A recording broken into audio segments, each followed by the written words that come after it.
dentro da Avenida do Contorno, Belo Horizonte é assim, né? Tem muros simbólicos, né? Que é a Avenida do Contorno. Dentro da Avenida do Contorno, apenas 2% dos habitantes da Avenida do Contorno, do interior da Avenida do Contorno, se declaram negros. 98% de não negros. O projeto foi vencedor, o projeto embranquecedor alcançou seu êxito, né?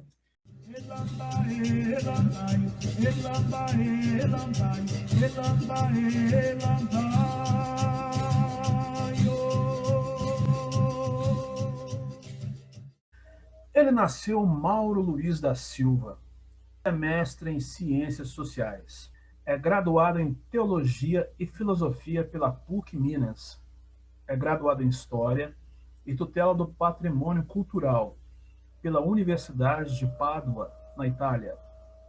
Atualmente é diretor e curador do MUQUIFO, Museu dos Quilombos e Favelas Urbanos. É também coordenador do projeto de pesquisa e Centro de Documentação Neglicidade, que busca resgatar os afropatrimônios da capital mineira. Ele também é pároco na paróquia Jesus Missionário, bairro Vista Alegre, em Belo Horizonte, Minas Gerais. No Minas Negras Gerais de hoje, nós recebemos Padre Mauro. Ocolofé, Padre Mauro. Nossa, muito obrigado. Que apresentação solene.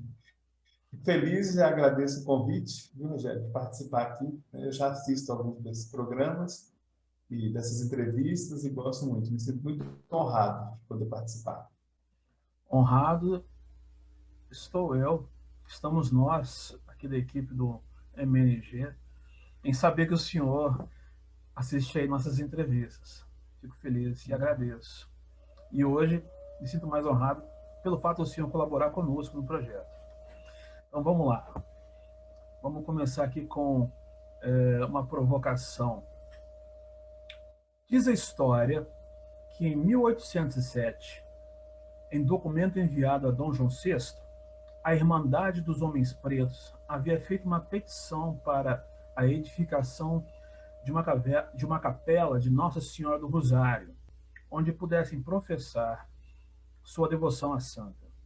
A capela é erguida em 1819, na região ainda conhecida como Curral del Rei. Essa mesma capela foi demolida em fins do século XIX e não levaram em conta que o cemitério dos Homens Pretos que ali existia, que havia um cemitério de pretos ali, né? E ainda assim erigiram a cidade planejada, né? Planejada capital mineira, em cima dos corpos negros. Eu gostaria que o senhor pudesse fazer um comentário sobre essa passagem. Já começamos bem, né? Que é de começar por esse documento, que recentemente eu entendi que na verdade, são dois documentos, né, do mesmo ano. 1807, então, foi um ano importante para as comunidades negras aqui da região, né, do território, então, Curral del Rei, né? Um arraial, Curral del Rei. Freguesia de Nossa Senhora da Boa Viagem, comarca de Sabará. O curral, né, o arraial era tão pequeno que era vinculado ainda era um pequeno povoado vinculado à cidadezinha de Sabará, na época cidadezinha, né, de Sabará. Já tinha exploração, né, do ouro ali naquela região aurífera. Então, o Curral del Rei ficava um pouco à margem, e em 1807, mas eu acho que já é uma parte importante da história, não consigo ainda voltar tanto tempo, sobre a Irmandade de Nossa Senhora do Rosário dos Homens Pretos, que, no meu entendimento, surge primeiro em Sabará, que é mais lógico, faz mais sentido, né? E essa Irmandade lá de Sabará, então, deve ter organizado uma comitiva, um grupo, para ajudar a fundar a Irmandade aqui no Curral del Rei. Isso deve ter sido no início do século XVIII, né? A capela do Rosário, a Igreja do Rosário de Sabará é de 1713, para ter ideia, né? Então, quer dizer que eles já estão lá há mais tempo, né? E aqui, quando a presença dessa Irmandade aqui na região do Curral del Rei, não tem como precisar ainda. Há uma ausência de documentação, sabe? Uma ausência. Mas essa Irmandade, então, provavelmente se instala na Igreja Matriz, de Nossa Senhora da Boa Viagem, que hoje é Catedral, né, de Belo Horizonte. Então se instala ali essa irmandade, e só em 1807 que eles estão com o nível de dizer que querem ter a própria capela, né? Eu acho lindo do texto, inclusive é o título da minha tese, né? Está em elaboração, do doutorado. Para aí ser a Santíssima Senhora Louvada, é o título da tese. Para aí ser a Santíssima Senhora Louvada, fazendo referência à Nossa Senhora do Rosário. Eles desejavam um lugar de devoção, que eles pudessem, eles mesmos, com autonomia, com certa autonomia, lembrando que nós estamos ainda em período escravocrata, né, de escravidão, eles querem criar construir essa capela. E mandam uma carta através da organização da Irmandade, uma carta a Dom João VI, solicitando a construção da capela e já citando a necessidade também de que houvesse um cemitério no entorno, né? E esse documento não tem data, só tem a data de 1807. Ele está arquivado no Arquivo Ultramarino em Lisboa, Arquivo Histórico Ultramarino em Lisboa, né? Esse documento. E junto eles enviam também o livro de compromisso, que eu não tinha acesso, não tinha visto o livro, e agora eu recebi o PDF, né, do livro. Ele é físico, existe o livro de compromisso da Irmandade, né? Está no Arquivo de Lisboa. Então, é esse livro de compromisso enviado junto com a carta, né? Eles pedem para que o reconhecimento daquela Irmandade, e não tem a data precisa de quando eles enviam esse documento, né? Mas tem a resposta, que é já de outubro de 1807, com a resposta de Dom João VI, autorizando não só a construção da capela, como também reforçando, dando possibilidade da construção da capela, do cemitério, que eles também tivessem um cemitério para os irmãos, né? Onde seriam sepultados os irmãos. Então, todo documento que eu pego, né, esses poucos documentos, cita essa questão do cemitério, e acho interessante que o valor que se dava a isso, né, a essa experiência pós-morte, né, eles queriam ser tratados, né, nossos antepassados negros, né, ter também o mesmo tratamento que os brancos, né, então ter também o direito ao cemitério, e na resposta de Dom João VI, né, no final de outubro de 1807, ele fala que o direito do sepultamento, né, de quem iria dirigir esse sepultamento seria o pároco da igreja matriz, já regulando, colocando normas, e inclusive informando que o cemitério deveria ser construído do lado de fora da capela e não dentro, né, que havia algumas igrejas com cemitérios, que a gente conhece, as igrejas coloniais, algumas, que os sepultamentos aconteciam dentro do templo. E nesse caso não, ele proíbe, ele fala não, já não é para ser construído dentro. Se havia corpos sepultados dentro da capela, não tem essa informação, né? Mas Dom João VI responde dizendo que não pode ter sepultado dentro da capela. E a data da inauguração do templo é 1819. O único documento que eu encontro é no site da própria arquidiocese, né, uma informação de que a data da inauguração da capela, ele não tem um documento que precisa isso, mas informando que teria sido no dia 8 de outubro de 1819, inaugurada. Então, ela completou 200 anos em 2019, mas aqui em Belo Horizonte não foi celebrado, não foi citado, não foi referenciado essa data, né? Não contou como data significativa para o calendário da cidade, né? Por se tratar de histórias negras, né? Então, isso é inaugurado em 1819, isso são os registros que eu tenho, né? A documentação, e sobre isso que vem a reflexão que faço sobre quais os lugares que são ocupados pela população negra em Belo Horizonte. Houveram outros fatos também que me chamaram a atenção. Por exemplo, recém-chegado à capital mineira em 1922, a gente está falando de praticamente 100 anos atrás, né? Dom Cabral anuncia sua repulsa pelas festas do reinado, eventos quais ele proibiria 5 anos depois, em 1927. Ainda em 1922, acontece a famosa caravana dos modernistas, né? Aí incluía Tarsila do Amaral, Anita Malfatti, os irmãos Andrade, Mário e Oswald de Andrade. Por sua vez, fizeram passagem aqui por terras mineiras, né? Já ditando o que seria a identidade brasileira na visão deles. Ambos os acontecimentos contaram com o apoio da elite brasileira e da igreja. E aí, ambas tinham um ponto de vista do homem branco. A minha questão é o seguinte: o senhor acredita que, nessa época, igreja e a burguesia brasileira se uniram numa tentativa de embranquecimento, não só da capital mineira, mas assim como o Brasil em geral? Difícil falar que se uniram. Eu acho que eles nunca se separaram, né? Então, nem precisa citar os dois grupos. Basta dizer que é um grupo só, né? É a mesma coisa, né? É a mesma coisa, mesmo projeto, né? Está tudo. Vai falar que está ligado. É a mesma coisa. Não é que está ligado. Também quando a gente fala essas instituições estão ligadas, na verdade a mesma instituição, né? É o Estado brasileiro, né? Religioso, na época religioso, que nunca deixou de ser, né? Promovendo o eurocentrismo, né? Promovendo o ideal de nação que se tinha, né? Chegar num país ocupado por população indígena, né? Trazer para cá homens e mulheres escravizados de África e querer construir aqui um país europeu, branco, isso aí então, mas quem é que faz isso? É a mesma instituição, né? Não é?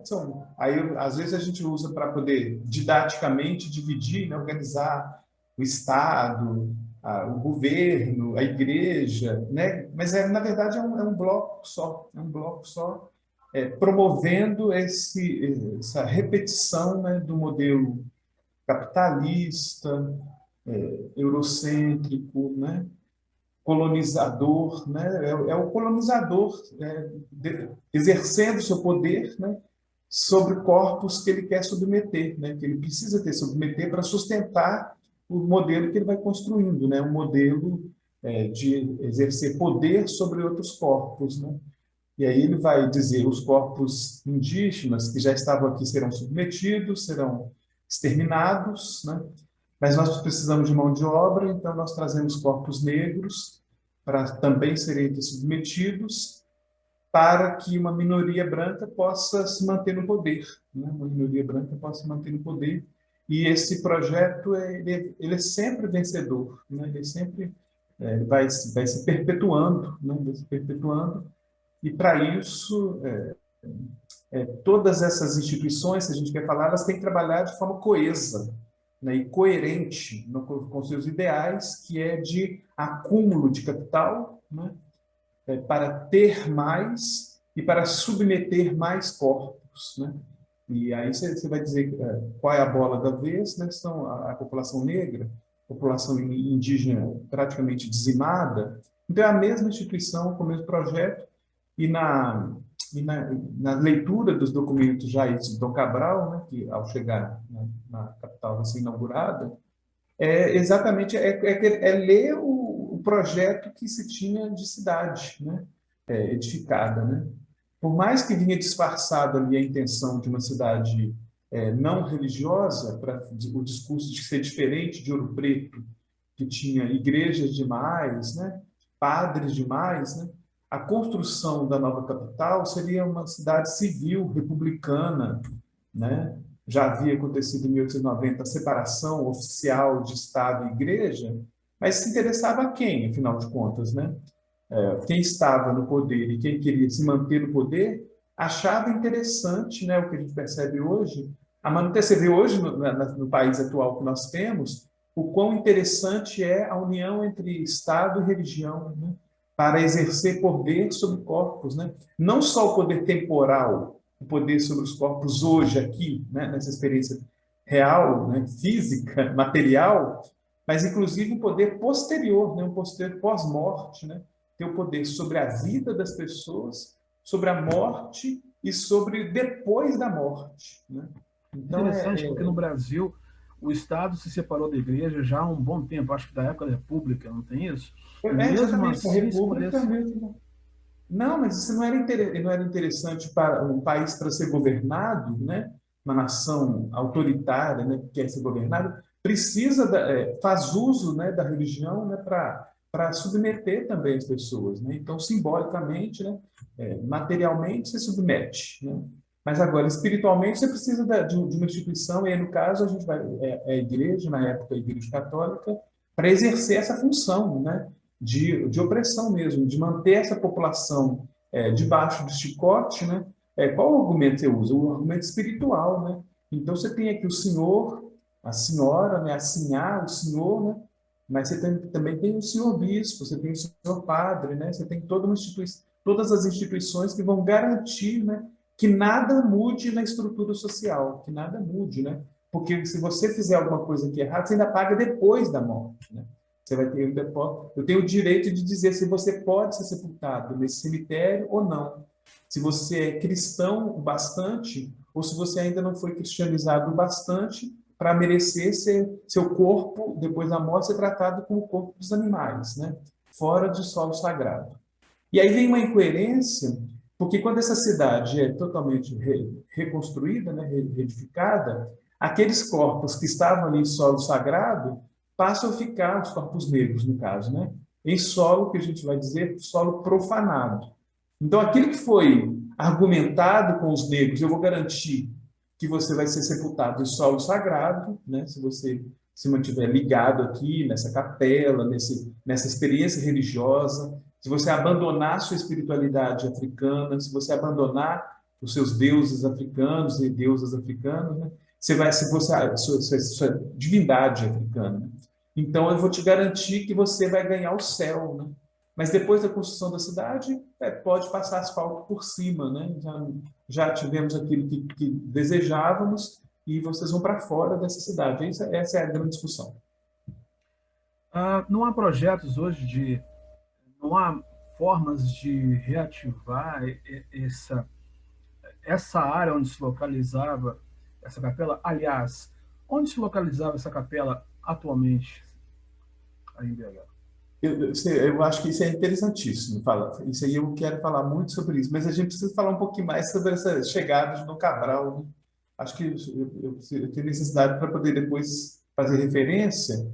Ele chega num período muito específico, né? No mesmo período aí da Semana de Arte Moderna, né? Dessa caravana modernista. E o que se tinha em mente era a edificação de uma cidade nova, que era a capital. Né? Você está aí nas primeiras 2 décadas da nova cidade, né? Da nova capital de Minas, né? E oficialmente a intenção era uma cidade separada de Estado. Tanto para falar disso, tem que falar de um outro cemitério, é o cemitério do Bonfim, né? Construído fora dos limites da Avenida do Contorno, fora dos limites da Avenida do Contorno, uma ideia assim, de que os cemitérios deveriam ser separados dos espaços religiosos, então deixar de estar sob a tutela da igreja, é um espaço civil, tanto que o cemitério do Bonfim não tem capela, né? Era um cemitério civil, desvinculado da igreja, que até então o direito de sepultar era da Igreja Católica, né, de acordo com os acordos feitos entre a corte portuguesa, né, e o rei de Portugal e a Igreja na época, né, chamado esse vínculo entre Igreja e Estado, né. Então, a partir de agora, nessa nova cidade republicana, o direito de sepultamento não era exclusivo da Igreja Católica, né. Então, isso aí parece um avanço, mas Dom Cabral, então, quando ele chega em 22, já no primeiro ano, ele já começa a escrever sobre isso, né? O quanto ele considera desnecessária a presença da Irmandade no templo que foi construído para ela. Então, o novo templo, edificado atualmente na Avenida da Amazonas, o primeiro, você perguntou, né? O primeiro na Rua da Bahia, esquina com Timbiras. Então, na Rua da Bahia com Timbiras, havia ali esse Largo do Rosário, né? Tem um mapa que mostra isso, né? Um mapa que une a cidade atual e o antigo Curral del Rei. Então, pelo traçado, foi feita a pedido de Abílio Barreto, né? Memorialista. Então ele pede para fazer esse mapa unindo o Curral del Rei, o traçado do Curral del Rei, Sim. ao traçado da cidade, né? Isso na década de 40. Acho que aproximadamente em 1945 ele pede para fazer essa junção dos dois mapas. Esse mapa existe, esse mapa está custodiado no Museu Histórico Abílio Barreto. Então existe esse mapa a pedido do próprio Abílio Barreto, e a gente pode ver o mapa, e mostrando onde era a localização da capela, e pela descrição do próprio Abílio Barreto, o cemitério estava ali ao lado da capela, né? Nós temos uma foto, né, que espero que a gente veja também, uma foto da Capela do Rosário, a data da foto é de 1895, né?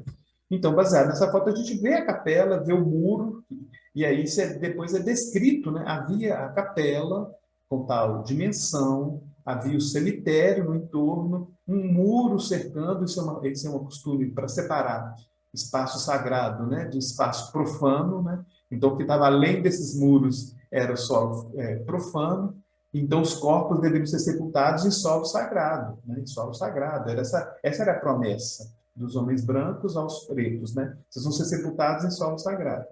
E aí, Dom Cabral chega e, logo depois da chegada dele, ele escreve um primeiro aviso, chamado aviso número 5, fatídico, onde ele informa o quanto aquilo ali teria que ser eliminado, né? A presença negra das festas do Rosário deveriam ser evitadas, aquelas festas. Dom E só Cabral em era um 20... homem racista? Hein? Dom Cabral era um homem racista? Pelos documentos, sim. Pelos documentos assim, registrados por ele, né? Dentro do mesmo contexto eugenista, né? Essa população negra não combinava, né? Os nossos corpos negros não combinavam com aquele ideal de uma cidade aos moldes de Paris, né? Que era a inspiração para a construção da cidade, né? Aos moldes de Washington, dos Estados Unidos, né? Então, quais seriam os corpos que iriam ocupar aquela cidade tão linda, tão bem projetada, né? Aí imaginar essa irmandade dos homens pretos entrando pela porta da igreja, tocando tambores, né? Atabaques, né? E cantando, dançando, ele fala isso. Essas danças são indesejáveis, né? Porque esse grupo, né? Essa irmandade, né? Os reinados, eles demoram demais. Isso é a palavra dele. São muito longas as celebrações, eles acabam bebendo em demasia. Isso é a palavra dele, entre aspas. Né? Eu tenho que dizer isso entre aspas. Bebendo em demasia, e nós sabemos as consequências disso. Está no texto dele. É uma carta pastoral de 1927. Então, e ele manda publicar isso. Isso é público, é um documento público, na imprensa oficial. E é um documento, né? Carta pastoral de 1927, da província eclesiástica ligada a Belo Horizonte, que são as cidades vizinhas, né? Aqui da região. Então, esse é um documento, ele fala, então, é proibido a partir de agora que as festas do Rosário aconteçam no interior das igrejas católicas, das igrejas dos templos católicos. Né? Então, isso aí é fundamental. E você me pergunta se ele era racista, se isso não é racismo, eu não sei o que é, né?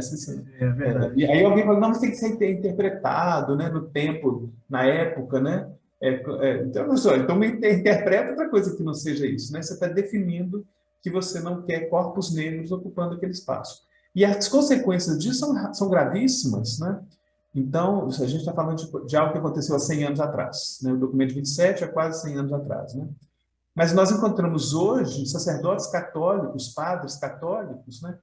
Que, ao ser solicitada uma missa do congado, de um grupo de congado, de algum grupo ligado ao reinado, nós queremos celebrar aí na igreja, né?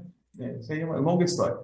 E aí, alguns padres, recentemente, eu tenho entrevistas disso, né? Dizerem, não, eu não celebro para cachaceiros. Eu tenho que repetir isso bem, em alto e bom som. Padres dizerem, eu não celebro para cachaceiros. Esse documento de 27, eu não encontrei ainda algo que repare esse documento, né? Que fala, está suspenso. Eu ainda não localizei nas minhas pesquisas, né? Então, você tem o documento de 27, mas você não tem um documento que suspenda isso, que diga, não vale mais essa norma deixou de valer. Né? Até então, ele é válido. Ela é válida, mas os padres agora, alguns podem aceitar, né? Alguns vão acolher, outros vão dizer que sim, outros vão dizer que não. Mas aí mas tem um documento de 27 que não foi suspenso, que não foi dito, disse que não vale mais. Eu não localizei até hoje. Então, é válido. que os reinados foram colocados para fora dos templos católicos, né? Entendi. É, haveria uma forma de contornar essa situação, por exemplo, enviando uma petição ao Papa em prol dessas irmandades? Pedir que a igreja reconheça isso e faça um pedido oficial de perdão seria um passo, né? Mas eu acho que nós já temos, a sociedade já avançou bastante para dizer, mas se a gente quer o perdão, né, que vocês nos peçam perdão, mas a gente também pode propor alguma forma de reparação por esse dano, né? Porque tiveram consequências. Alguém pode falar, são consequências meramente espirituais? Aí eu acho que não. Eu não entendo como tendo tido consequências somente espirituais, né? Então, vamos ver a realidade atual. Assim como se idealizou uma cidade para brancos, né? Então, também os templos ocupados por brancos, já que a Irmandade Negra não pode mais celebrar a sua festa naquele templo, então houve uma ligação aí. A gente falou, né? São duas instituições, três, quatro instituições trabalhando junto, ou é uma instituição só? É um poder só exercendo, dizendo quem é que vai ocupar essa cidade, quem não vai ocupar. Aí esse padre está exagerando, alguém pode dizer assim, né? Está exagerando. Então vamos olhar o censo de 2010, né? Aí já um trabalho belíssimo da Lisandra Mara, que eu recomendo que você faça uma conversa com ela. Você conhece Lisandra Mara, arquiteta, né? A Lisandra faz um levantamento e demonstra que dentro da Avenida do Contorno, Belo Horizonte é assim, né? Tem muros simbólicos, né? Que é a Avenida do Contorno. Dentro da Avenida do Contorno, apenas 2% dos habitantes da Avenida do Contorno, do interior da Avenida do Contorno, se declaram negros. 98% de não negros. O projeto foi vencedor, o projeto embranquecedor alcançou seu êxito, né? E para onde essa população vai? Você parece que a gente está falando da mesma coisa, vai para fora, né? Dessa cidade idealizada, os corpos negros são bem-vindos para lavar as privadas, né? E é onde nós estamos, lavando as privadas e cuidando da limpeza da cidade, né? Isso aí não que nós sejamos bem-vindos, né? E a gente escuta isso pela cidade, né? Será que certos trabalhos na cidade não poderiam acontecer de noite? Alguém já escutou isso? Quem é de Belo Horizonte fala, mas esses trabalhos que não poderiam acontecer à noite, a gente escuta isso às vezes, né? Pensando assim, não, que faça isso para que a cidade possa fluir, né? O trânsito possa fluir, tem esses certos trabalhos que poderiam acontecer à noite. Isso acontece em algumas cidades europeias, né? Eu vivi 5 anos na Itália. Então, os corpos que eu não via na universidade, né, pelos corpos negros, eu cruzava com eles à noite, né? Eu passava pela universidade, às vezes arriscando, saindo muito tarde de casa, né? Então eu passava pela porta da universidade e eu dizia, lá onde estão os corpos negros que eu não vejo de manhã, né? Que eu não vejo durante o dia. Estão lá limpando os banheiros, né? Estão lá limpando a cidade, limpando inclusive a universidade, varrendo as ruas, né? Com motorizados, às vezes no inverno, com neve, estão lá esses negros limpando as cidades que quando nós retornamos da Europa, a gente fala, nossa, a cidade é tão limpa, né? O povo europeu é tão educado, né? Mantém tudo limpo. É porque tem lá a população negra limpando durante a noite, né? As imundícies e as sujeiras que são lançadas pela rua durante o dia, né? Então, isso tudo é algo que tem que ser questionado, né? Que tem que ser pensado. É esse ideal de cidade, uma cidade branca, para brancos, né? E que esses negros venham aqui apenas para limpar e que voltem lá para suas favelas, para suas periferias, né? E aí, como a gente está vendo, eu sou padre, né? A gente quer falar de igreja, né? Então, é dizer que também que as suas igrejas sejam para lá, né? Essa irmandade soluciona isso, essas irmandades negras, né? A gente pode chamar esses reinados negros, solucionam isso construindo suas próprias igrejas. Então, em torno de Belo Horizonte, dessa cidade idealizada, são aproximadamente 45 capelas de Nossa Senhora do Rosário, das Irmandades, né? Ou dos grupos de congado, né? Sem vínculo com a Igreja Católica agora, sem vínculo com a Igreja Católica. São territórios negros, eles às vezes se referem como lá no reino, quando fala lá no reino, você está falando dessas capelas do Rosário, ou então às vezes usa a expressão lá no terreiro, né? E eu já tive a oportunidade de celebrar em várias capelas como essa, que tem funções diversas, né? de celebrar a missa, que eles às vezes nos convidam, mas também para outras experiências religiosas que acontecem nesses terreiros e nesses espaços, nesses territórios negros que agora estão nas periferias e favelas da capital, no caso. Perfeito. É, um abaixo-assinado, de repente, poderia ser um início de, sei lá, conquistar o espaço do negro para essas celebrações no geral, principalmente na capital, não? O que eu venho pensando recentemente é em qual lugar que nós historicamente ocupamos agora, né? Historicamente, eu entendo nós, a população negra, a gente pode ocupar um lugar de radicalidade, né? Para um lado ou para o outro, de extrema alienação, né? Isso não é, eu dizia, isso não é um problema meu, isso não é uma questão, esse país não é racista, né? Então eu posso ficar nesse lugar de profunda alienação ou de extrema radicalidade no sentido de embate, né? E eu conheci um grupo, respondendo sobre isso, eu conheci um grupo na Vila Estrela, um grupo ocupado só de mulheres, todas elas pretas, pobres, periféricas, e um grupo muito pequeno, né? Eu ainda falo, poucas, pobres, periféricas e pretas, né? Esse grupo de mulheres, houve também na história desse grupo, na década de início dos anos 90, um outro bispo, aí no caso Dom Werner, propõe a saída do grupo de um espaço religioso, que era uma pequena igreja, ela chamava de igrejinha, na Vila Estrela. E esse grupo, então, elas acabam ficando ali. Elas não saem, mesmo o bispo dizendo para elas saírem, porque o terreno pertencia a uma paróquia do bairro Santo Antônio, de população de classe média, de uma paróquia de pessoas brancas, né? E esse grupo de mulheres pretas na Vila Estrela, que fica ao lado, a Vila Estrela fica ao lado do bairro Santo Antônio.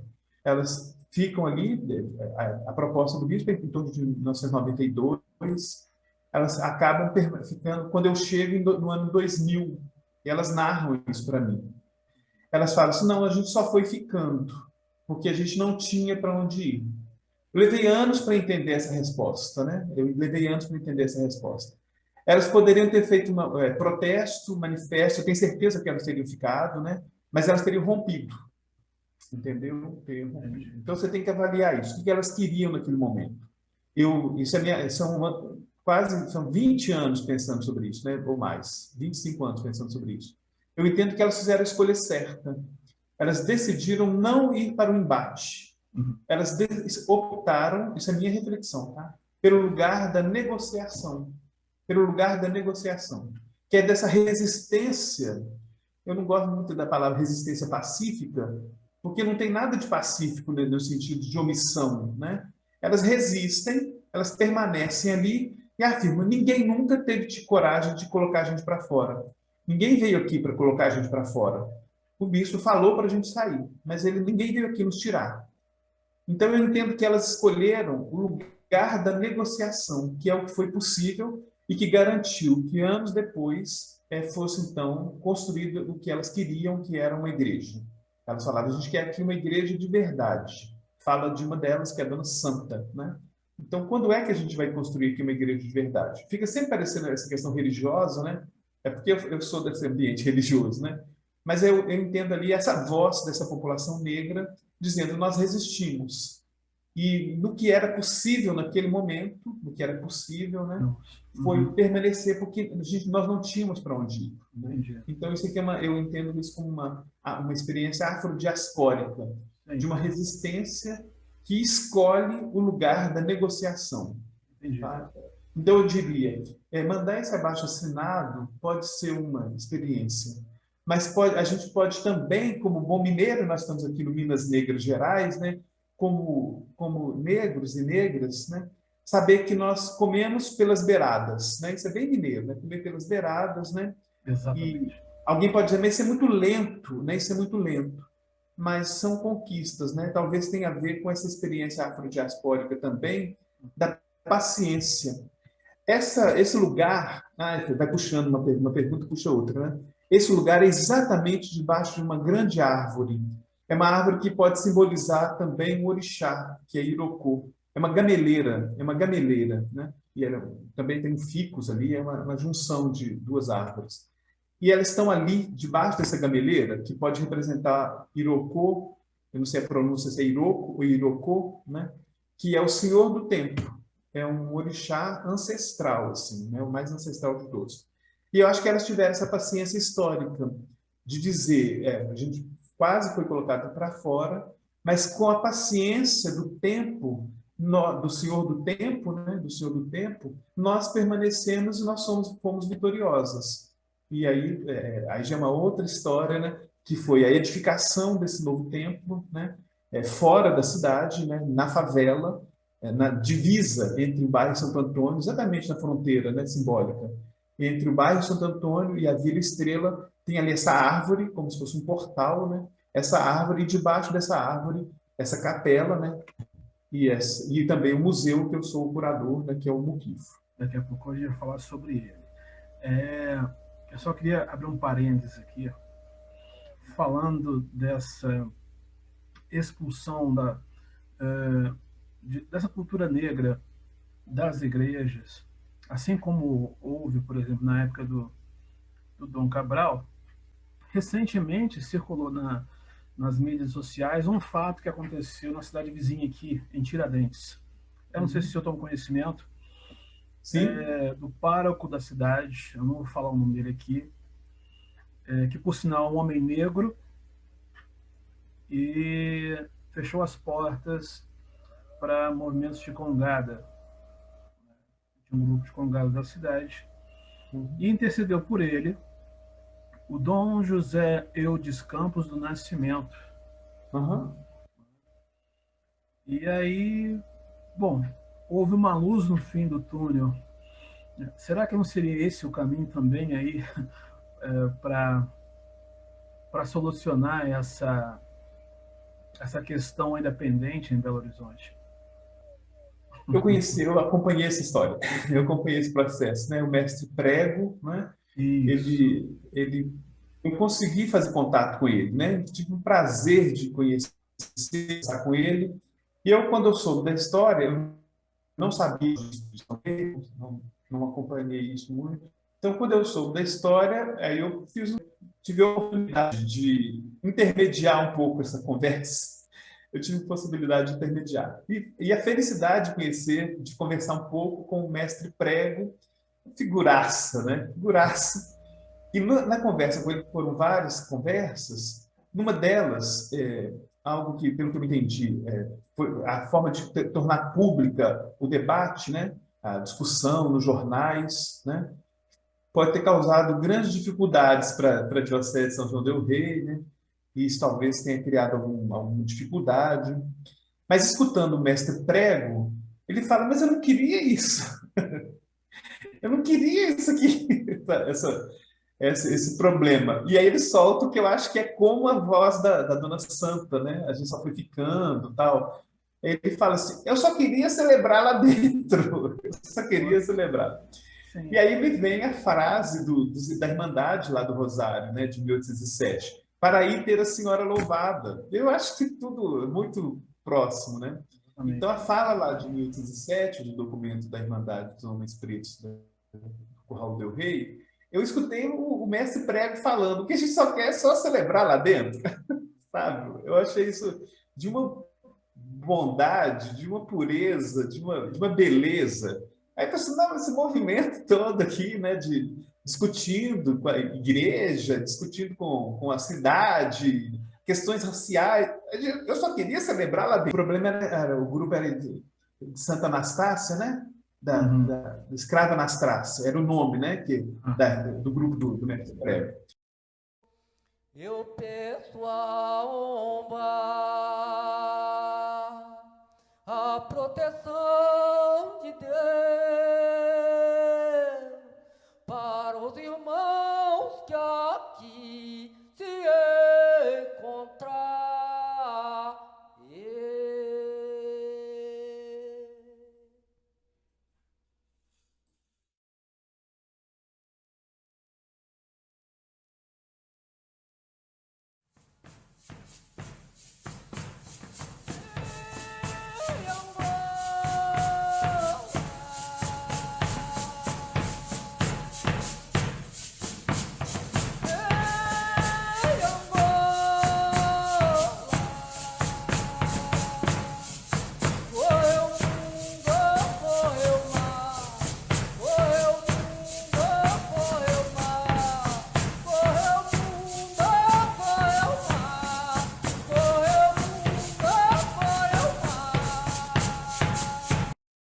que eles querem? É poder entrar na igreja de Nossa Senhora do Rosário e poder entrar ali e poder ver o rosto da imagem, né? E Foi celebrar para construída ela. por pretos, Hein?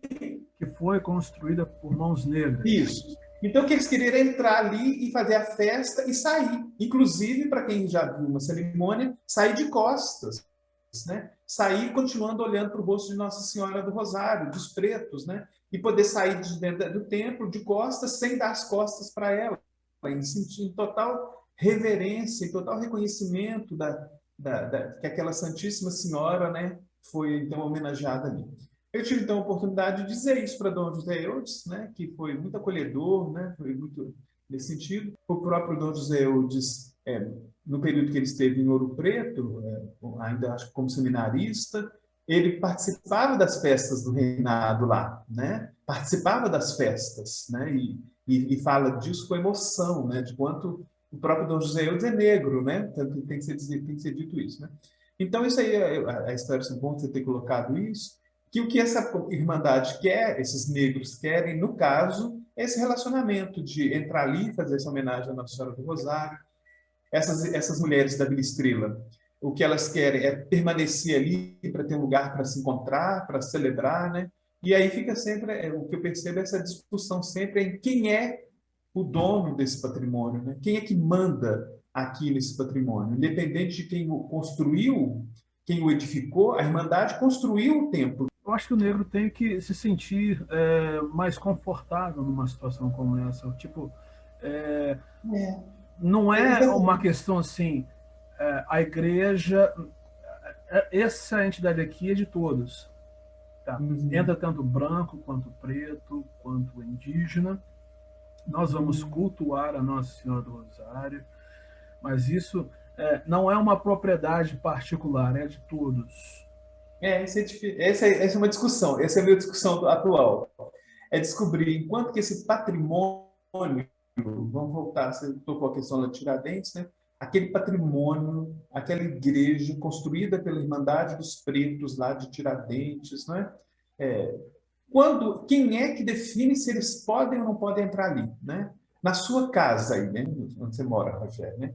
Quem pode entrar e quem não pode entrar, e quem decide isso é você, né? E outras pessoas que forem os proprietários dessa casa, né? Da sua casa. Aí vão falar assim, não, mas essa igreja fomos nós que construímos, somos nós que construímos, né?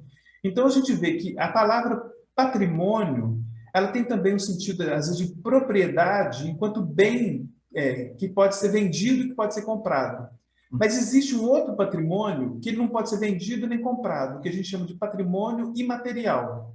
Então a gente vai dizer patrimônio cultural, patrimônio espiritual, patrimônio religioso, né? E um patrimônio enquanto pedra e cal, enquanto parede, enquanto laje, enquanto teto, piso, né?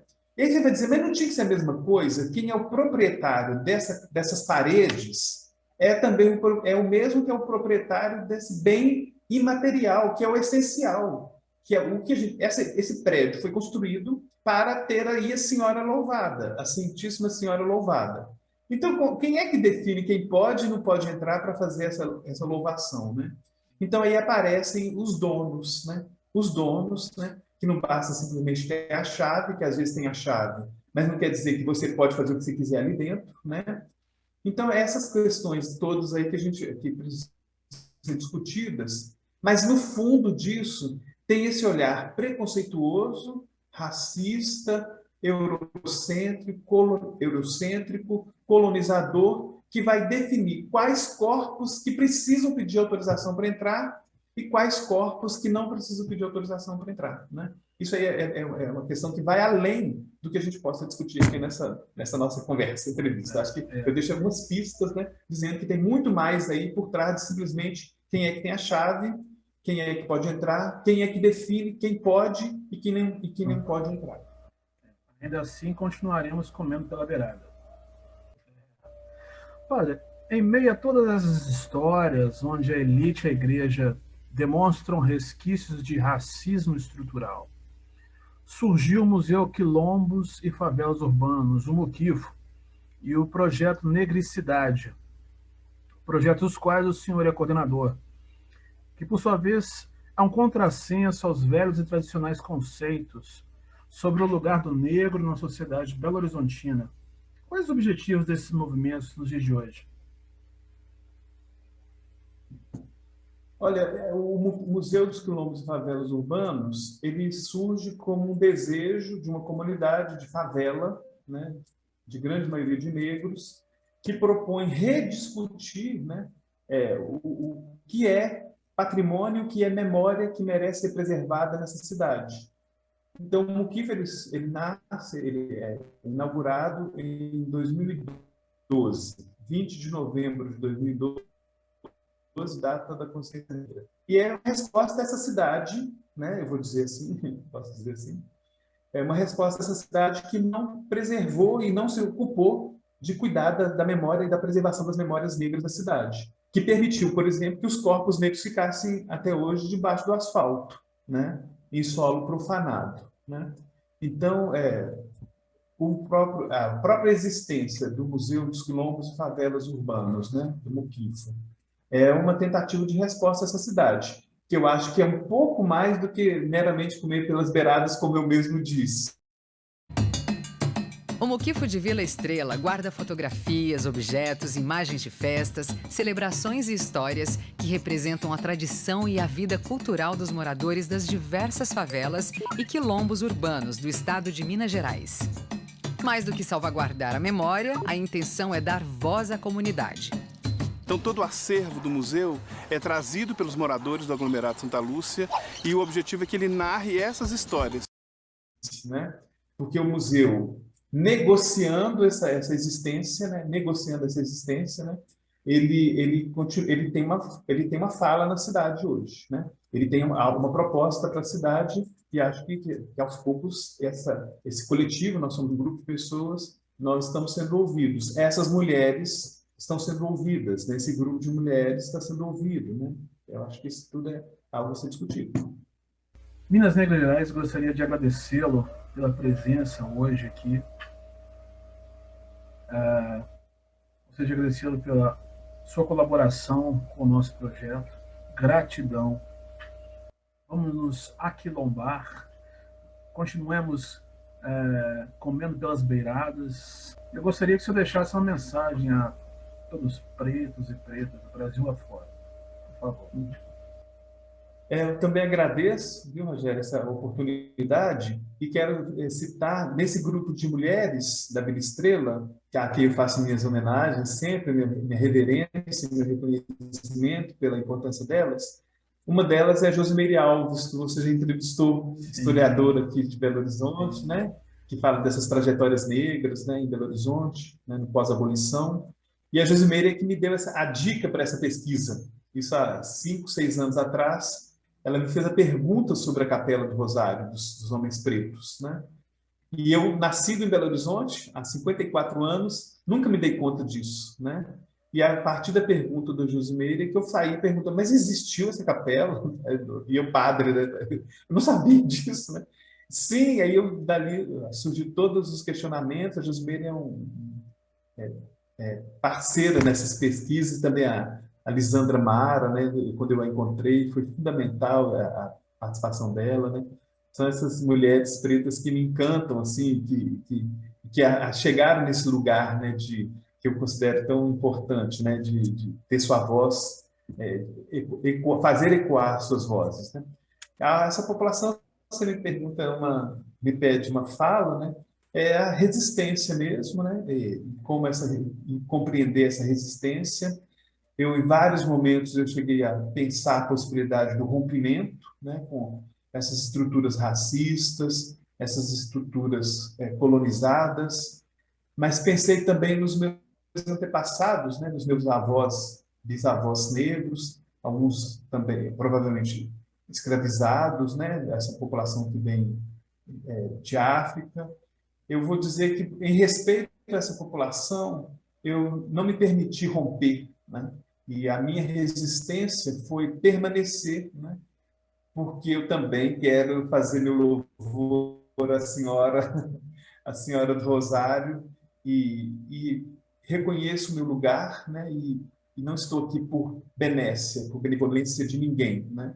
esse lugar foi fruto também, não da minha conquista, mas de uma conquista histórica, né, dos meus bisavós, tataravós negros, né, para que eu também pudesse passar para o futuro, para as próximas gerações, apenas uma parte, né, de todo esse trajeto, de todo esse percurso. Então, resistência sempre, né, aquilombar-se sempre, né, apoiando uns aos outros, né, para que possamos ter nosso lugar de direito. Nada que nos for concedido, né, aqueles que nos escravizaram não vão nos conceder aquilo que é nosso direito, né, nós vamos ter que conquistar mesmo, fruto de conquista.